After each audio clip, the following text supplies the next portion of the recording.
For well over a century, a fierce debate has divided the world's historians. For decades, Western scholars looked at the foundational story of China's very first empire and called it a myth, a convenient fairy tale invented by later kings to justify their own power. But the Chinese knew otherwise. They knew that beneath the soil of the Yellow River Valley lay the origins of a civilization that would survive for 5,000 years. This was the Xia Dynasty, an empire that didn't just quietly emerge from the dawn of time but was forged in the violent middle of a literal apocalypse. Before the Xia came into existence, ancient China was not a unified land. It was a chaotic scattering of Stone Age tribes struggling to survive against a relentless, catastrophic enemy, the Great Flood. For generations, apocalyptic floodwaters ravaged the Yellow River Basin, wiping out settlements and plunging the people into despair. No leader, no matter how brave, could defeat the raging waters. Then finally came a man named Yu. Yu the Great wasn't just a tribal chieftain or a warlord. He was the ancient world's ultimate civil engineer. Instead of trying to build dams to block the unstoppable floods, he spent 13 years dredging channels and cutting through mountains, successfully taming the waters and saving all of humanity. His success was so unprecedented that the reigning ruler, Shun, voluntarily abdicated, handing the ultimate power to Yu. But Yu did something that would change the entire course of East Asian history forever. When he died, he broke the ancient, sacred tradition of passing leadership to the most capable man in the realm. Instead, he kept the power entirely within his own bloodline, passing the throne directly to his son. With that single, radical move, the concept of the hereditary state was born, and the Xia dynasty officially began around 2070 BC. He built a system of absolute power that was supposed to last forever. But how long can a dynasty really survive when its third ruler cares more about his own personal pleasure than the survival of his people? King Kang is one of history's ultimate examples of how to inherit a great empire and immediately drive it into the ground. When he took the throne as the third ruler of the Xia dynasty, he inherited a state that had just survived apocalyptic floods and established the first hereditary monarchy. The hard work was already done. All he had to do was maintain it. Instead, Kang inherited all the worst impulses of his father without any of the political brilliance. He was hopelessly fond of indulgence, caring more about his own personal pleasure than the survival of his administration. He spent his days deep in the forests, completely obsessed with hunting, leaving the capital city empty of leadership and his government completely neglected. This blatant disregard for his duties quickly alienated the people and caused the regional lords to lose all respect for the central government. He created a massive power vacuum, and in the ancient world, a power vacuum never stays empty for long. Enter Hou Yi. Hou Yi was not some random opportunistic rebel. He was the legendary leader of a neighboring eastern tribe and widely considered the greatest archer in Chinese mythology. According to ancient lore, when 10 suns appeared in the sky and scorched the earth, Hou Yi was the hero who used his unparalleled archery skills to shoot down 9 of them, saving humanity from burning to ash. But in the historical reality of the early Bronze Age, Hou Yi was a formidable warlord who saw a golden opportunity. Capitalizing on the widespread anger against the absentee king, Hou Yi marched his forces into the Sha capital of Zhenshun and easily conquered it. King Kang was ousted, completely losing the state he had so carelessly ignored. Just a few generations after it was founded, the Xia dynasty was suddenly under foreign control. Hou Yi had the throne and the deadliest aim in the ancient world. But he was about to learn a fatal lesson. The greatest threat to a ruler isn't an enemy army, but the man standing right beside him. Hou Yi might have been a legendary archer and a terrifying warlord, but he made the classic mistake of a successful conqueror. He got bored. Once he had the throne, he completely lost interest in the actual day-to-day grind of ruling an empire. He wanted to spend his time hunting and enjoying the endless spoils of his victory. So he handed the keys to the kingdom over to a man named Zhuo. Zhuo was everything Hou Yi was not: calculating, patient, and ruthlessly ambitious. He had been a minor official kicked out of a neighboring state, but he possessed an undeniable genius for political manipulation. While Hou Yi was out hunting beasts in the wilderness, Han Zhuo was quietly hunting for absolute power in the palace. He used the state treasury to bribe officials, systematically replaced Hou Yi's loyalists with his own men, and even seduced the warlords' wives to cement his control over the inner court. Han Zhuo essentially built a shadow government right under Hou Yi's nose. When the time was finally right, Han Zhuo didn't challenge the legendary archer to a fair fight. He had him assassinated. But taking out the usurper wasn't nearly enough for Han Zhuo. He wanted the throne permanently, and he knew there was still one massive obstacle. The Xia royal family was still out there. King Xiang, the nephew of the ousted playboy king, had managed to survive in exile. Han Zhuo unleashed a brutal, decades-long campaign to hunt down every last drop of Xia royal blood. He ruled with an iron fist, imposing crushing taxes and executing anyone who dared to show loyalty to the old regime. Finally, after 20 years of relentless pursuit, his military forces cornered and murdered King Xiang. The extermination was complete. The sacred bloodline of Yu the Great had been severed. The Xia dynasty was dead. Or so Han Zhuo thought. Because in the dead of night, as the assassins celebrated their final kill, a pregnant queen managed to crawl through a narrow hole in the city wall and disappear into the darkness. The pregnant queen who slipped through the fingers of Han Zhuo's assassins was named Ji. Under the cover of darkness, she fled the ruined capital and embarked on a desperate journey north, seeking refuge with her father, the chieftain of a powerful northern tribe. There, in absolute secrecy, she gave birth to a boy. His name was Kang. He was the very last legitimate heir to the Xia dynasty, a boy born with an empire in his blood but no kingdom to call his own. Kang grew up under the fierce protection of his maternal grandfather. From the moment he was old enough to understand, his mother drilled his true identity into his mind. She didn't just tell him about the glorious legacy of his ancestor, Yu the Great. She made sure he understood exactly why his family had lost it all, detailing the indulgence, the corruption, and the tragic failures of his predecessors. Under the watchful eyes of his mother and grandfather, Kang was rigorously trained in literature, history, and the brutal art of ancient warfare.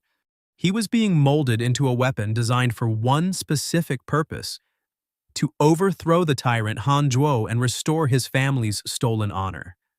But secrets in the ancient world never lasted forever. By the time Kang turned 16, whispers of a surviving Xia prince had reached the capital. Han Zhuo was absolutely terrified. He immediately dispatched his two sons, backed by a massive force of elite assassins, to hunt down the teenager and eliminate the threat for good. Forced to flee his grandfather's estate, Kang was once again a fugitive on the run. This time, however, he didn't just hide, he began to organize. Using the legendary name of the Xia, he started recruiting peasants who were being crushed under Han Zhuo's heavy taxes and tyrannical rule. He reached out to old lords who still remained loyal to his bloodline. His underground network multiplied, but still, the question remained. How does a teenage fugitive with no money and no capital take down a tyrant who rules all of China? Han Zhuo had ruled ancient China for decades through sheer terror, heavy taxation, and political manipulation. He fully expected his massive, well-equipped expedition force to easily crush a teenage rebel. But Kang was not just an angry, exiled prince. He had been trained to become a brilliant, seasoned military strategist.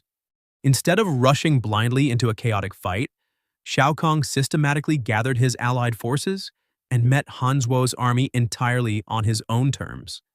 In a single, decisive, and bloody battle, Kang's coalition completely annihilated the tyrant's elite troops, killing both of Han Zhuo's commanding sons in the process. The path to the capital was finally wide open. As Kang's army marched toward the city that his family had lost generations ago, they were not met with a final stand. The people of Xia, exhausted by decades of brutal oppression, threw open the massive gates of the citadel to welcome him as their true liberator. Trapped inside the palace with his military destroyed and the populace actively turning against him, Han Zhuo realized it was over. Rather than face justice at the hands of the boy he had hunted, the tyrant committed suicide. Kang walked into the halls of his ancestors and formally reclaimed the throne. His first acts were not about bloody revenge, but about restoring peace, protecting the common people, and re-establishing diplomatic tributes from surrounding lords. This era became widely known as the Shao-Kang Restoration, a legendary period that brought the empire back from the absolute brink of extinction. His successor, King Zhu, pushed this golden age even further. Recognizing the need to protect his soldiers in close combat, King Zhu is credited in ancient Chinese history as the very first inventor of armor. Armed with this new technology, he expanded the Xia territory eastward to the East China Sea, securing unprecedented wealth. The Xia dynasty was back, and it was stronger than ever. But what did this power actually look like on the ground? For thousands of years, scholars thought this entire saga was just an entertaining fairy tale. Then, archaeologists dug up something impossible. For decades, Western historians and scholars demanded written proof, like the oracle bones of the later Shang Dynasty, to believe the Xia actually existed. Without hard text, they argued, the dynasty was nothing more than a political myth invented by later rulers. But Chinese archaeologists decided to look past the ancient scrolls and let the earth speak instead. In 1959, they discovered a site in Henan province called Erlitou. It completely shattered the Western academic consensus. Erlitou wasn't just a large settlement, it was a Bronze Age megacity. At its absolute peak, it covered over 300 hectares, making it by far the largest metropolis in all of East Asia at the time. To understand its scale, you have to look at its mathematical precision. Long before the grid streets of modern cities, Erlitou featured the world's first known multi-grid urban layout. The entire capital was meticulously divided by a network of crisscrossing roads. The main avenues were massive, up to 20 meters wide, and they were flanked by thick, rammed earth walls that deliberately separated the ruling elite from the commoners and the industrial bronze foundries. At the very center of this grid sat a sprawling, highly secure 12-hectare palatial complex. Palace number 3 alone was a monumental structure over 150 meters long, featuring 3 distinct courtyards and an incredibly advanced underground drainage system built from interlocking wooden structures. This was not the work of primitive, disorganized tribes. Building and maintaining a city of this magnitude required massive state organization, heavy taxation, centralized labor, and a highly stratified society. Because of this undeniable physical evidence, Chinese archaeologists overwhelmingly identify Erlitou as Zhenshun, the legendary final capital of the Xia dynasty. It clearly proves that a sophisticated state-level society was already dominating the Yellow River Valley exactly when the ancient texts said the Xia were in power. But it wasn't just the sheer size and engineering of the city that shocked the world. Deep inside an elite tomb hidden in the dark dirt for nearly 4,000 years, archaeologists found a glittering artifact that would permanently redefine what it actually means to be Chinese. In 2002, archaeologists excavating an elite tomb in Erlitou's central palace area uncovered something breathtaking. Lying perfectly preserved between the shoulder and hip of a royal priest was a dragon-shaped artifact measuring over 70 centimeters long. But it wasn't carved from a single piece of stone. It was meticulously pieced together from more than 2,000 microscopic fragments of turquoise, some as thin as 0.1 centimeters. This wasn't just jewelry. It was a sacred scepter used in high-level sacrificial rites, and it represents the earliest known direct ancestor of the Chinese dragon totem, proving that the legendary symbol of China originated right there in the Xia capital. But the royal workshops didn't stop at dragons. They also forged incredible bronze plaques, intricately cast with openwork beast designs and inlaid with hundreds of precisely cut turquoise stones. These plaques featured a terrifying mythological creature with wide, beady turquoise eyes, sharp teeth, and a tiger-like nose. Worn strapped to the chest or arm of an elite practitioner, these striking masks were the direct predecessor of the famous Tao Tie motif that would dominate Chinese bronze art for the next 1,000 years. It was a brilliant psychological tool, a terrifying visage that communicated absolute divine authority to anyone who saw it. These discoveries reveal the true secret of the Xia dynasty's power. They didn't rule over ancient China through military force alone. They ruled through what historians call cultural hegemony. The Xia royal court held an absolute monopoly on the most advanced bronze-working technology and the most precious turquoise resources. More importantly, they monopolized the religious rituals required to communicate with the ancestors and the gods. By combining wealth, high technology, and spiritual authority, The Xia created a blueprint for imperial power that no other tribe could possibly challenge. They dictated exactly what elite culture was, standardizing the aesthetics of power, and everyone else across the vast Central Plains simply had to follow. They had wealth, culture, and the gods on their side. So how did they lose it all? It started with a king who decided he wanted to literally domesticate dragons. For generations after the Shao Kang restoration, the Xia dynasty enjoyed an era of unprecedented prosperity and stability. But empires rarely fall overnight. They usually rot slowly from the inside out. The beginning of the end for the Xia dynasty arrived with its 14th ruler, King Kang Jia. Unlike his heroic ancestors who successfully expanded the borders and protected the common people, Kang Jia was a deeply paranoid, fiercely superstitious man who cared only for alcohol and the supernatural. According to the ancient texts, Kang Jia was completely obsessed with magic and the mythical art of raising dragons. Legend claims that the heavens gifted him 2 dragons, but the king had absolutely no idea how to care for them. He poured massive amounts of the state's wealth into building lavish lakes and giant pagodas just to house these beasts. He hired so-called dragon tamers and shamans, funding their bizarre, expensive rituals, while the actual business of governing the empire was completely ignored. In one famous story, a dragon tamer accidentally killed one of the creatures and secretly served it to the king as a delicious meal, then fled in terror. When another dragon keeper displeased him, Kang Jia had the man executed, only to become so consumed by paranoia that the dead man's ghost was cursing him with storms that he descended further into madness. These stories might be heavily wrapped in myth, but the historical reality they represent is crystal clear: a catastrophic failure of leadership. The king's obsession with the occult set a dangerous precedent, causing the entire royal court to abandon their administrative duties in favor of endless prayers and dark rituals. The state treasury was rapidly drained to fund the king's delusions, and he began arbitrarily stripping loyal nobles of their inherited power. The powerful regional lords who had once sworn their unquestioning loyalty to the Xia looked at the chaotic capital and began to quietly pull away. The foundation of the empire was now rotting from the inside. Now all it took was one final, exceptionally cruel tyrant to finally kick the heavy door in. King Jia was the 17th and final ruler of the Xia dynasty, and he is remembered in Chinese history as the ultimate archetype of a bad king. If Kang Jia started the fire that burned the empire, Jia happily poured gasoline on it. He was a ruthless, oppressive tyrant who lived in unimaginable luxury while his people starved. He spent his days drinking from a literal lake of wine and his nights indulging with his favorite concubines, executing any minister who dared to criticize him. He squeezed his subjects with brutal taxes, forced them into grueling labor, and completely neglected the sacred ancestral rites. His own army despised him. The people openly cursed his name, wishing he and his entire dynasty would just die. Meanwhile, as the Xia capital descended into madness, a new power was quietly rising in the east. His name was Tang, the leader of the Shang tribe. Tang was everything Jia was not: disciplined, compassionate, and deeply strategic. Instead of terrorizing his neighbors, Tang built alliances.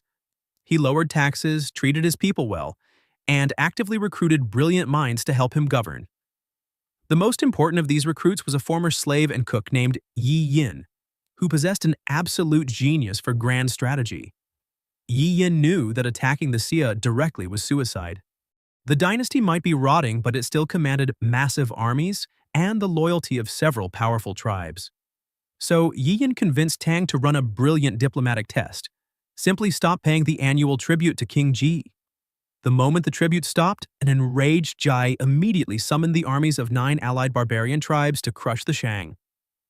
Seeing that Jia still wielded significant military influence, Tang instantly apologized, paid the tribute, and backed down. It was a calculated retreat. They just needed to wait until Jia's cruelty alienated every last one of his allies. Jia was completely blind to the danger growing right on his doorstep.